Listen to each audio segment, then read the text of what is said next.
Bireysel olarak kendimizi değiştirmeye çalışsak da bazen çevremizin çok fazla etkisi altında kaldığımızı düşünüyorum. Çok negatif cümleleri duyuyor olmak ve buna inanırken buluyorum bazen kendimi. Bu tarz negatif düşüncelerden kendimi nasıl arındırabilirim? Çok çok haklısın. Bu sadece bireysel olarak değil, haliyle toplumsal olarak da var hayatımızda. Yani toplumsal olarak demekle bugün sosyal medya ve internet dünyasında, hatta AI dünyasında yaşıyoruz ve maruz kaldığımız, önümüze çıkan bilgiler çoğunlukla bizim ümidimizi kıran, bize acı veren, üzüntü veren, korkutan bu şekilde bilgilerden oluşuyor.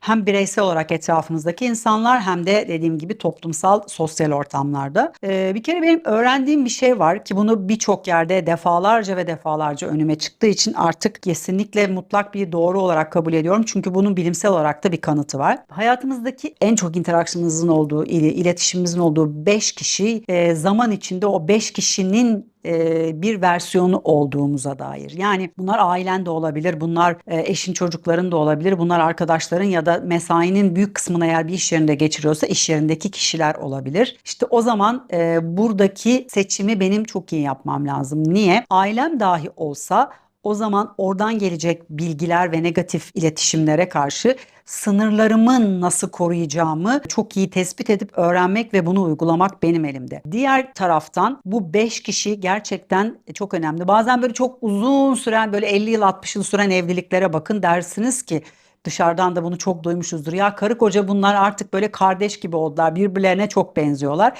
Çünkü birbirlerine dönüşüyorlar. Niye? Çünkü bütün o alışkanlıklarla, duygusal dalgalanmalarla, işte korkularla, endişelerle vesairelerle birbirlerini farkında olmadan besliyor ve birbirlerine dönüşüyorlar. Bu 5 kişiyi çok önemli buluyorum. Bu 5 kişi benim için hayata karşı umutsuz ve ümitsiz olan insanlar olmamalı. Bu 5 kişi benim için çok fazla ilgili ilgisiz yerde aşırıya kaçan endişelere sahip olmamalarına dikkat ediyorum. Hayatla ilgili amacı olan ve bu amaca yönelik, amacıyla örtüşen bir yolculukta olan, yani hayalleri bir yerde ama eylemleri başka bir yerde değil de birbirine, gerçekten birbirini tamamlayıcı insanları seçmeye çalışıyorum.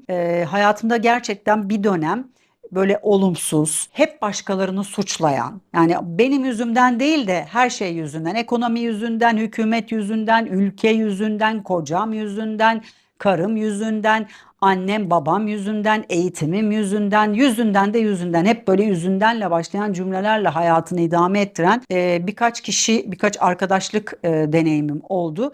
Bir süre sonra kalbimin sıkıştığını, rahatsız olduğumu, cevap vermeye kalktığım zamanda ya da herhangi bir olumlu bir şey söylemeye kalktığım zaman da olumluyu asla kabul etmeyip reddettiklerini, çünkü o sığınmak istedikleri şeye çok önem verdiklerini fark ettiğim insanlar oldu. Bir yandan da şunu unutmamak lazım. İnsanlar başarılı, hayatında hayallerinin peşinde koşan ve bunlar için gerekli adımları atan, eylemlerde bulunan, kendini geliştiren insanlardan çok fazla da hoşlanmıyor olabiliyorlar. Bu niye biliyor musun? Aslında çok insani bir şey. Ona kendi hayallerini ve kendi hayallerini gerçekleştirememiş olmasını, gerçekleştirmek için de yeteri derecede mücadeleci olmadığını hatırlatıyor oluyoruz. O yüzden de bazen bu şekilde aslında birbirimizi itmeye de başlıyoruz. Yani sürekli negatifte olan bir insanı ben tercihen hayatımda çok yakın ilişkide olmamaya çalışıyorum ve belli sınırlar çizmeye çalışıyorum elimden geldiği kadar. Diğer taraftan benim başarmaya, ilerlemeye, gelişmeye, hayallerini gerçekleştirmeye dair olan yolculuğum da bazı insanları irite ediyor olacak. Onlar da benden isteyerek ya da istemeyerek uzaklaşmaları da mümkün olacak. Bunu da çok doğal olduğunu ve olması gerektiğini zaten düşünüyorum. Zaten bunları siz fark ettikçe, insan bunları algıladıkça, anlamlandırdıkça otomatikman etrafımdaki insanlar da değişmeye başladı kendiliğinden. Yani böyle suçlayıcı, kendi sorumluluğunu almayan insanlar yerine hayattaki eksiklerinin ya da yanlışlarında da kendi sorumluluğunu alan, kendi olasılıklarına sahip çıkan, olasılıklarından yararlanmayı bilen, hayatını büyümek ve geliştirmenin ne kadar değerli ve önemli olduğunu ve keza kişisel gelişimin ne kadar günümüzde değerli ve önemli bir konu olduğunu bilen, inanan ve bu yolda ilerleyen insanlar benim hayatımda daha yakın ilişkide bulunduğum, daha yakın birlikteliklerimin olduğu insanlara dönüştüler. Ve bundan da çok memnun ve mutluyum. Çünkü böylece birbirimizi geliştiriyoruz, birbirimizin güçlenmesine eşlik ediyoruz, birbirimizin düştüğü yerde cesaretlendirecek insanlar topluluğuna dönüşüyoruz. Bizim toplumumuzda çok fazla kötü gün dostu diye bir şey vardır. Ben kötü gün dostluğuna değil, tam tersi iyi gün dostluğuna inanıyorum. Birbirimizin başarısından onurlandıran ve bu başarıyı kutlayabilen insanlar ve başarılarının daha fazlasını talep eden, karşısındakinin başarılarından da onunla gurur duyan insanlar, eşler, yakınlar, yakınlaşmaların çok çok önemli ve değerli olduğunu düşünüyorum.